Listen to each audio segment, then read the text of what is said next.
I'm ChosenArchitect, and this is Stoneblock 4. Now, last episode, we made it to the Fractured Void, and here we met the Echo of Radiance, the Echo of Chaos, and the mysterious Echo of Infinity. But today, I've got some pretty big plans that are going to help me, well, with all of this new stuff that we just figured out. And that is going to be diving into replication. But I'm going to need some more space, but not a lot of space for replication.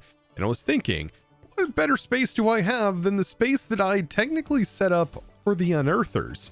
But now that I don't need unearthers as much, I could probably just get rid of them. Because I mean, there's not really anything that these unearthers are going to provide me automatically that I can't, well, gather myself by sieving or by technically replicating once we get this replication set up.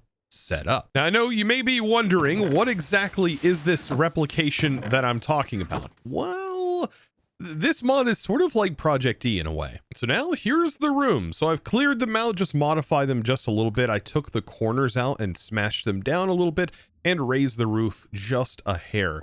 I'm also utilizing some of the create mechanics, as you can see right here. I think this one got kind of broken up. I was using the wand of symmetry, but yeah, this needs to go more like this. There we go. And this is just to kind of give it some nice depth on the bottom.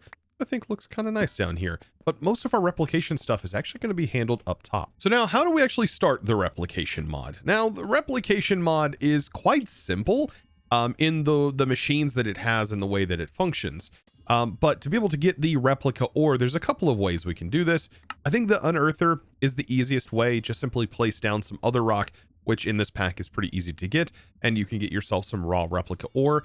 Or you can go out to where the Leviathan is, and there's just a bunch of replica blocks just laying all about. And so I have tons of now replica ore, which is going to be pretty helpful. If I need more of this though, even though I got rid of the unearthers, what we can do is actually replicate the replication ore. You only need like a little bit to get started. Crafting these things are very, very straightforward. The replicator is the only thing I think that requires world engine crafting, and you can do this as soon as you have the regular world engine block. So we could have done this a while ago, but I did want to kind of wait until we had a bit more power and a bit more infrastructure, because honestly, this really shines later game in this pack. We also have a way to hook this whole network up to AE2, which we'll get into a little bit later. The primary thing that we need, though, are replicators to be able to actually create the things that we can learn from the identification chamber. Now, the identification chamber itself, it stores that data onto memory chips, and memory chips can only hold so many different items on there, and so we need a place to store those memory chips, and that is going to be a chip storage. You can see where this is like pretty straightforward. Now, this whole mod is based around matter values, and every little thing has like a matter value that is a part of the replication mod. And so what we need to do is break down things in the disintegrator that give us these matter values. And we store those matter values inside of matter tanks. And then once we have all of this combined together, well, a replication terminal is how we can then, once all of this is connected and powered, we can then use the replication terminal to request those things that we have learned, and we can simply request them to be 3D printed with the replicator, which is pretty darn cool. Now, once we have all of this stuff put together, this is where things get kind of cool. This pack has integrated Project E in a very interesting way to generate EMC and to turn that EMC into matter. So technically, you can use the classic power flower and you can make red matter inside of the energy condenser, which I think is pretty cool. And what can you do with this red matter? Well, you can turn the red matter and have it broken down into 16K of each matter type, which is a lot. Or of course, a multiple of 4 if you, well, do this in block form, getting 65.5 out of each, which I think is actually a bit more than this. No, this is 16.4. So yeah, I think it maths out. Now for me, I have red matter automated. So I have it producing and keeping in stock 256 here with a simple setup. We just simply have an import export bus that is sending coal and diamonds, and it converts the coal and diamonds into the dark matter, which then gets added with the Eternalist fuel to convert into red matter. And really, this just comes basically from coal, which we're producing from our chickens. But now there is a passive way to technically set this up. And I wouldn't mind to have a power flower maybe in one of these rooms that just passively generates it,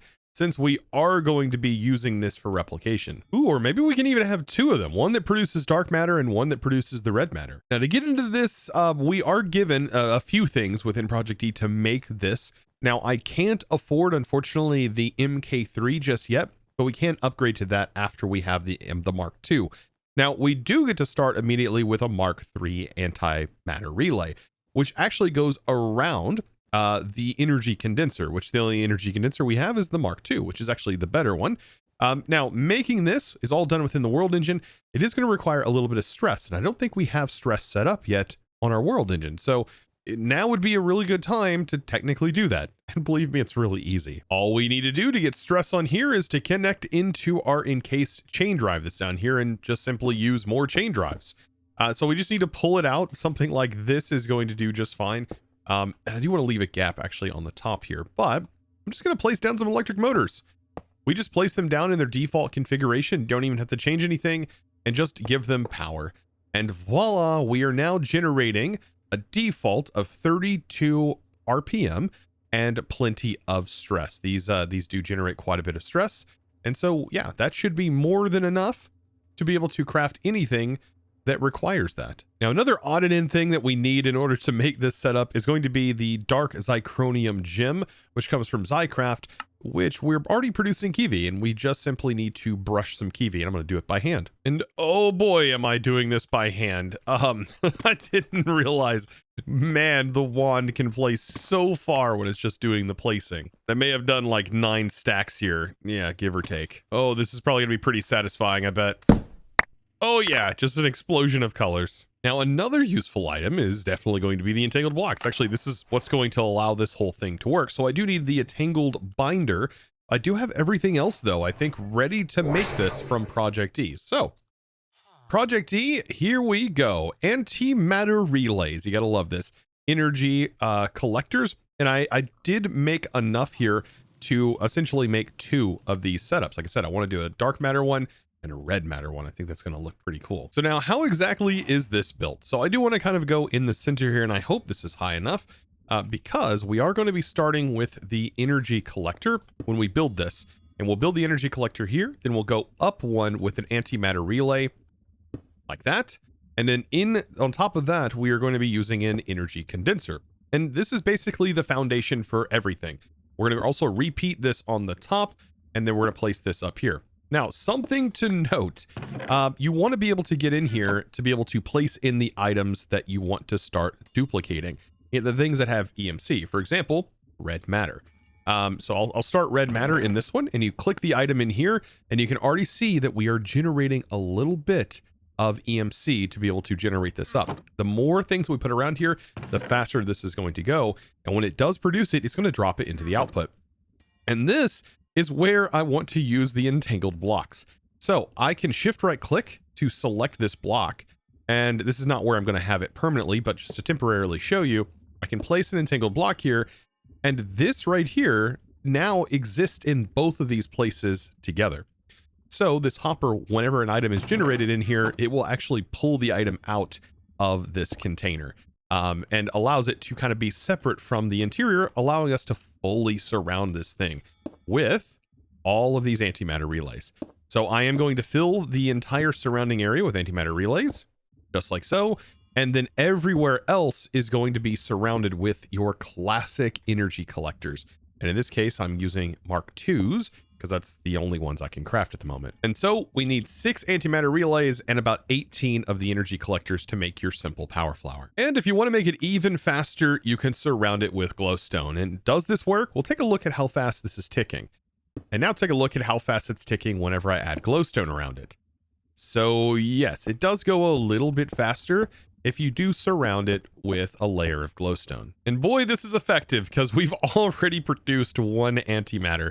Now I'm going to set up the exact same thing over here, but this one's going to be for generating dark matter. You know what? I think I'm going to move this whole setup and not have it specifically in the room, but I'm going to have it back here behind this wall And I'm going to add like a little window so we can see this. So I may have gone a little bit crazy, and I built an entire dark room out of the bright black antimatter blocks.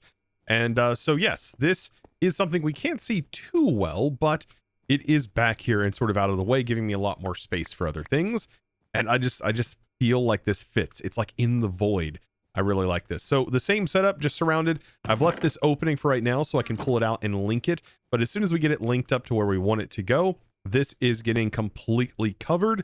And like I said, it's just passively producing dark matter over here and red matter. So after getting that set up, it's the moment of truth. We can actually dive a little bit into replication. Now, we do have the cable facades mod, which I really, really like.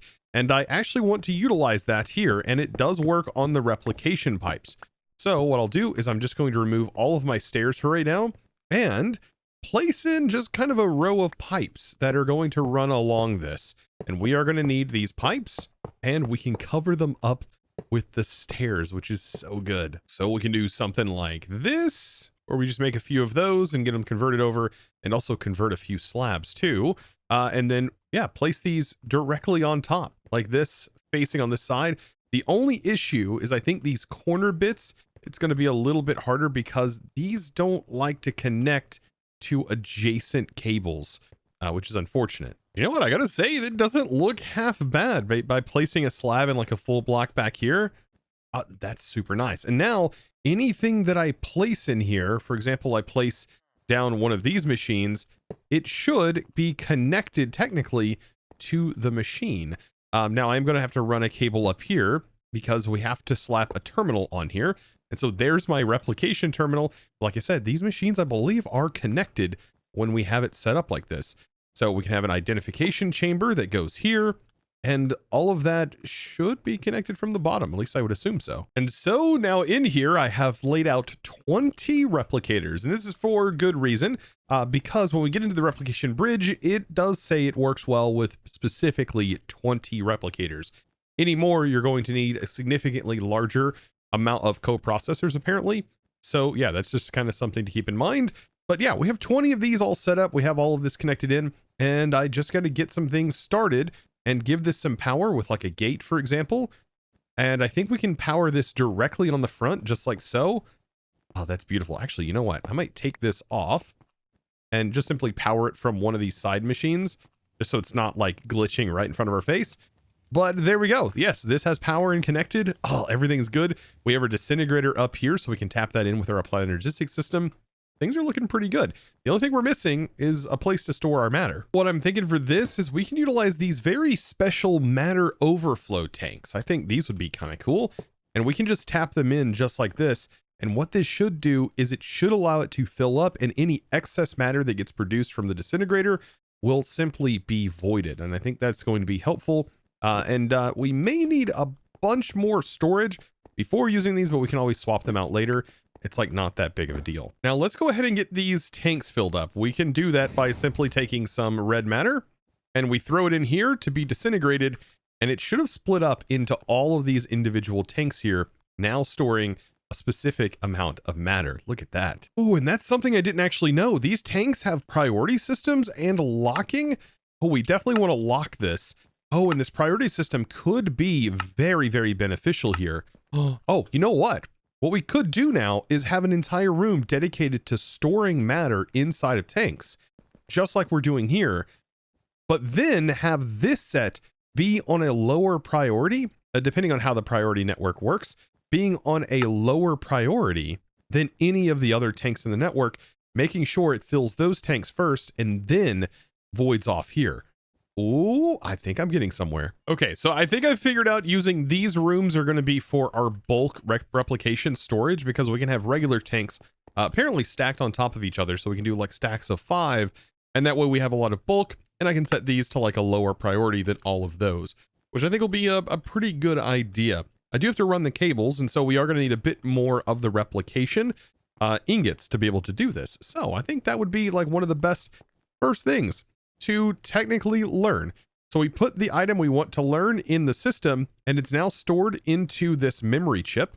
We put the memory chip in here, and we can now see that we can request replica ingots. Yes, that is pretty darn cool. Now, An unfortunate side effect of actually replicating without having all of the tanks is that it is going to use the stuff out of this network. But I think what I'm going to do is when we go to actually set up the main network and we start to fill those containers, the goal then is going to be making sure that we get all of those containers filled up, locked into position with what they're going to be, and then place these back down. But for now, I'm going to use these so that way we can replicate quite a few of them. So let's say we need 256 of these. So we start the replication process and watch as it starts working. And it is just simply putting them down in this inventory here. Now, with the AE2 bridge, which we're going to be getting into in a minute, it'll actually send it, I believe, right into our applied Energistics system as if we were requesting it through our auto crafter. And there we go. More replicas, so that way we can technically make more tanks and decorate even more. I also got to run these cables underneath this area, and I'm going to tap it in, carry it through, and we're going to have this basically circle the whole area. Oh, beautiful. All of my tanks are ready to go, and apparently we can stack them just like this. And I'm going to stack mine just like so, and so they're connecting from the tank at the bottom here. And so this is going to complete, and I don't know exactly if they like connect to each other and they always carry the same amount of matter, but we are going to have to kind of push this in, and I hope that it sends to them in the same order they did here and carries that. Otherwise my OCD is going to not like this. And so now let's see if this is going to work. I've got all of these set to a lower priority, but I am still unsure how this is going to fill these containers up. Do I maybe need to disconnect like one side first or what have you, just so I can get them locked? I don't really know. Ooh, what we could do is maybe set priority on all of these. So we can say like, let this be priority 0, and then all of these set to priority 0, and then this is set to priority 2. You know what? Let's just put the thing in there and let's see what it does. Does it split them evenly? Like, it shouldn't have put any inside of here. Let's see. Did it put any in any of these tanks? Or is the priority system backwards from what I would know? Oh, no. It just like strings it all over the place. Okay, so I did see there's some replication material in there. None in any of these. Does it place it just randomly throughout all of the containers? You know what? We may be also better off just leaving it. I don't know. No, look, it locked all of the matter in here, not in a per line setup. Ooh, this is gonna hurt my brain. I'm gonna have to rearrange all of these just to make myself happy. No. But there we go. You can see this is putting them all evenly. I'll just throw them in here and just let them start sending out all of the matter. I mean, we are going to end up with matter that is technically equal because it is all the same amount. But man, we're going to need a lot of red matter. Now, is what I'm doing right here really necessary? I mean, maybe not, but I do like aesthetics, and stuff like this is what I really enjoy. I like making things look nice, and having them categorized would look nice. Now I've got all of them filled up. It took about 3 stacks of red matter, which is plenty. And thankfully these all do stack, so I can go back through here and organize them the way I want. Thank goodness. Now the way I'm going to sort these is the way that they're just simply displayed here. So I'm going to start with precious, nether, ender, quantum, metallic, living, organic, and earth. And that's going to go from left to right inside of each room. So now for setting and locking all of these. We definitely want to lock all of these individual tanks, which means going into the GUI for every single one and locking them. But I do want to go an extra step. I want it to look like it's draining from the top down. So to do this, we need to make sure these are the highest priority from the top. So since we have 5 of them, we can make this priority 5, then priority 4, then 3, then 2, then 1. I think that makes the most sense, and then leaving 0 to be for any other tank that we add, and these being -1, or I could set these all to 0. And that's the last of the tanks, thank goodness, on the priority system. Boy, I wish there was a copy paste like thing for these tanks. So now I was coming up with a way that I could potentially have this passively generating and I don't have to worry about it. So I made another room. I made another power flower. So we now have 3 power flowers, and my thinking is I'll have a power flower that is constantly producing for our AE system these red matter, And then I have one over here constantly producing the dark matter, 2 things that are needed for several crafts. And so we'll have them passively sent into our Planet Energistics system. Now to power the whole replication network, we are going to be using this one back here, which is just going to be passively producing the red matter, which we can constantly send into here. And I'm not worried about it voiding it or destroying it in any way, which it will definitely do. So I will shift right click to link this. And it's as simple as just putting a pipe up here. So we'll throw this down. I will link to it. It does say target block is too far away. That seems kind of wild. What? Since when do these have ranges on them? Select there. And then click target block too far away. Maybe we'll have to chain them. I have no idea, but I could just use an ender chest at this point. I don't feel like I've seen the range being limited like that. We're not even that far away. So yeah, you know what? Just back here, what I'm going to end up doing is placing a drawer in, and we can have this drawer facing up like this. Beautiful. This will have its own network ID, which we can grab with our linking tool. So we'll shift and punch, and that links that there. And then I just need to take our entangled block, and this one will work, and then we just will pipe this in. So let's take any of our regular pipes, like ones from Oratech, for example, send that in, and now we have red matter in here. Make sure we can lock this. I think we can lock these drawers. If not, oh well. And yeah, now we have that frequency stored. Let's run it over here. Still don't know why the range is limited. I don't know if I've ever seen that before. And then we'll take and we'll pipe directly out of this into here. I mean, nothing else is going to be going into this frequency, so we should be completely fine by doing this. And any time that this generates one, it's just going to simply toss it in. Now this power flower can be fully enclosed. Beautiful. Now generating at its max rate. I mean, it could generate even faster, but we have to kind of, well, make the next tier, which we're kind of almost there, I think. Like I said, I don't know. We just haven't gotten to this dark matter block and void container yet. Do you know what? For the other ones that are going to be sent into the AE system, this one I will use a regular ender chest, and I'm going to use white on the ender chest as a universal input in anything into my AE system sort of ender chest.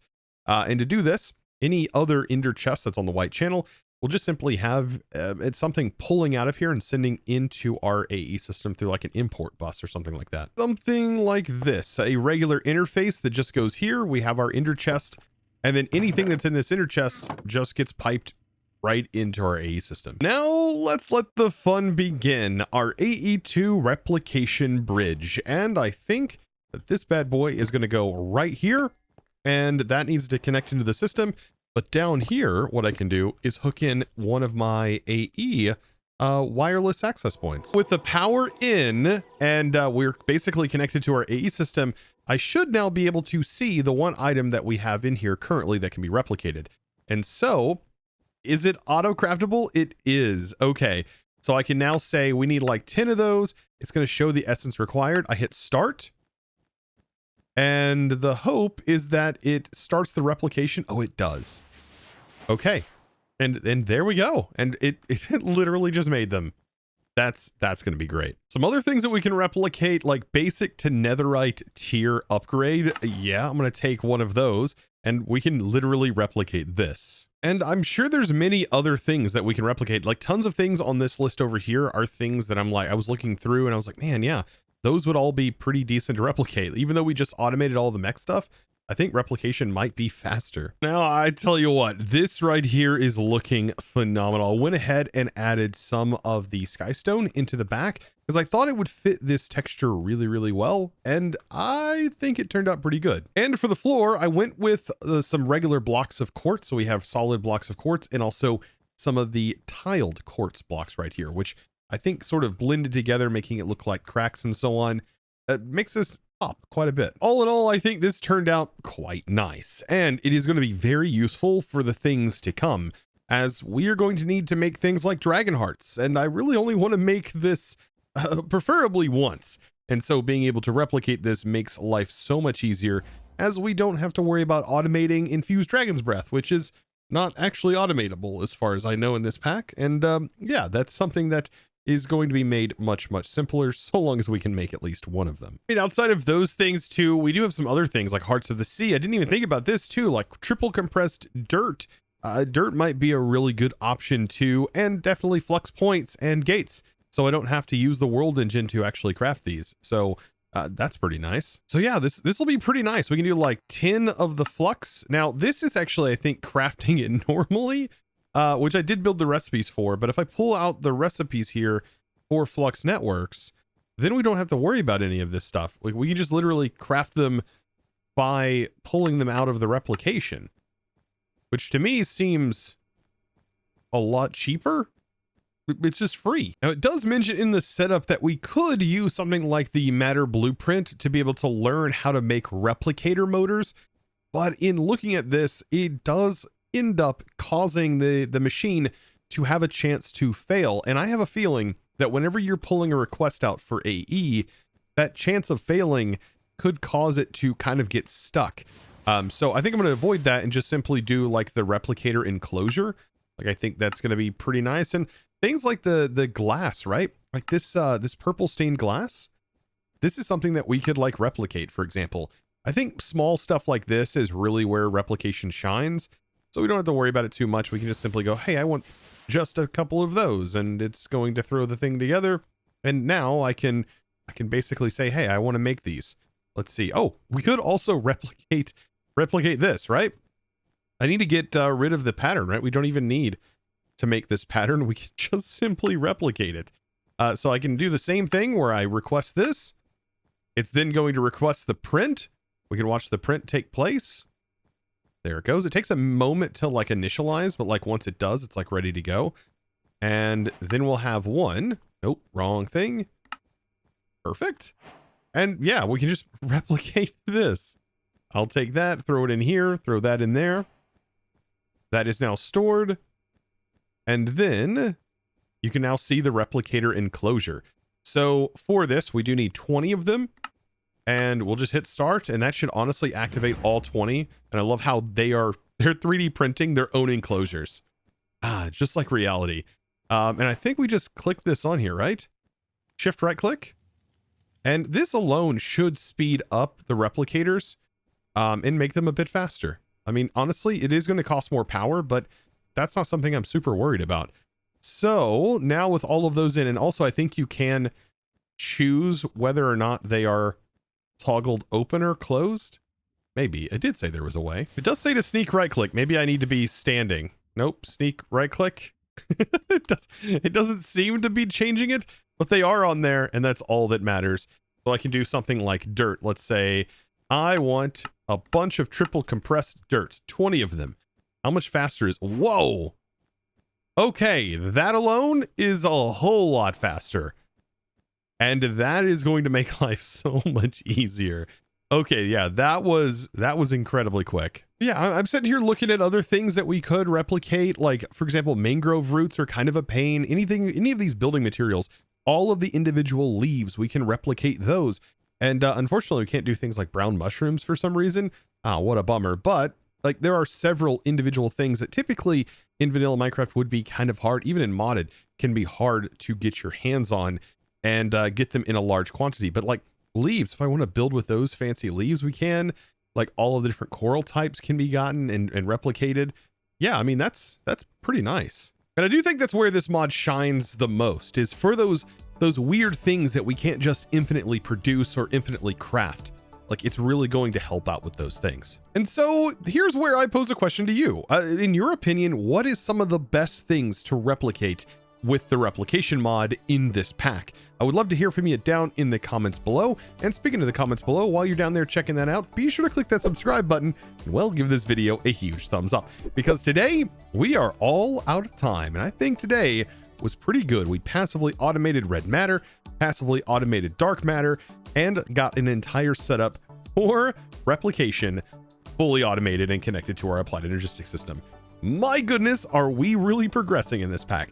So guys, I do appreciate you very, very much. And I do want to thank the amazing supporter of today's episode. And that amazing thanks, well, that's going to go out to Name Lucky. Thank you so much for your amazing support and choosing to support me over on the Discord, by becoming a Discord premium member and just supporting my content in one of the best ways possible. Guys, I hope you're looking forward to what's to come. And if you are, I'll see you in the next one. And as always, thanks for watching.